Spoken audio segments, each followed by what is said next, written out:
hindi na tayo magkakaroon ng sahod kapag lumalabag po tayo sa batas ni Lolo Mita. Dapat magpalo na lang po tayo sa community standard at policy ni Lolo Mit.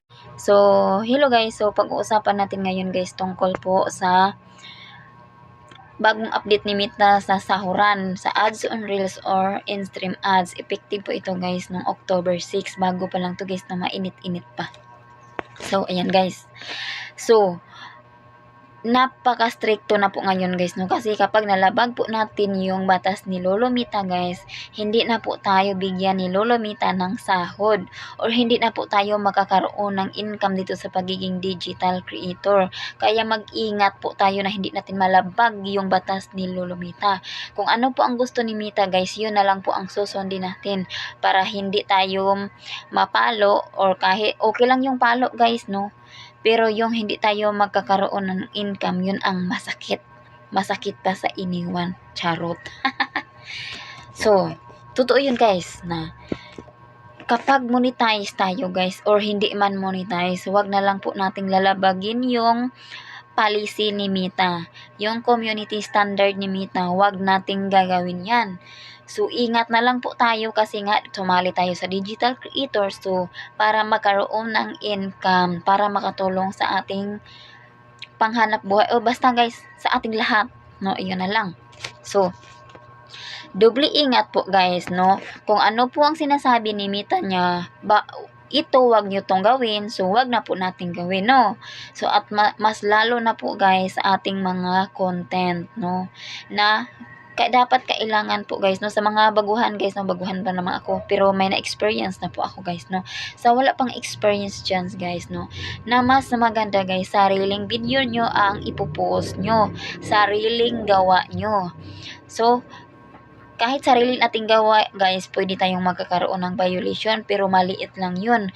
Kaysa hindi natin video na kinuha natin sa ibang platform na i-post natin dito sa ating account, so yun po ang malaki-laki, no, magkaroon kayo ng unoriginal audio or content, so hindi po yun nabubura, mabubura lang po yun guys, kailangan pa po siyang i-report, pero hindi po pag report nyo ngayon mawawala, kailangan pang i-review ni Mita yung account natin.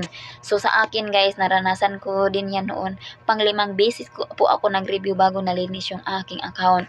Kaya kayo, kung mahilig kayong kumuha ng mga video galing sa ibang platform, itigil nyo na yun. O mas maganda, aburahin nyo na yun yung video nyo. Kasi, sa ngayon, hindi kayo nadidetect ni Mita. Pag dating ng monetization nyo, dun lalabas ng lahat ng problema nyo. Tsaka, so ngayon nakikita na natin na mayroong bagong update. So, baka hindi kayo mamonetize dyan or kung mamonetize man kayo, hindi kayo magkakaroon ng sahod. So, yun ang masakit guys. Hindi tayo magkaroon ng sahod. Yun naman ang habol natin dito. Kaya ingat lang po tayo guys, no. Basahin na lang po natin yung community standard, yung policy issue, at susundin natin lahat yun para hindi po tayo magkakaroon ng problema sa pagiging digital creator natin. No, diba? So, maganda kapag wala po tayong violation kasi yung tuloy-tuloy po yung pagiging digital creator natin, no.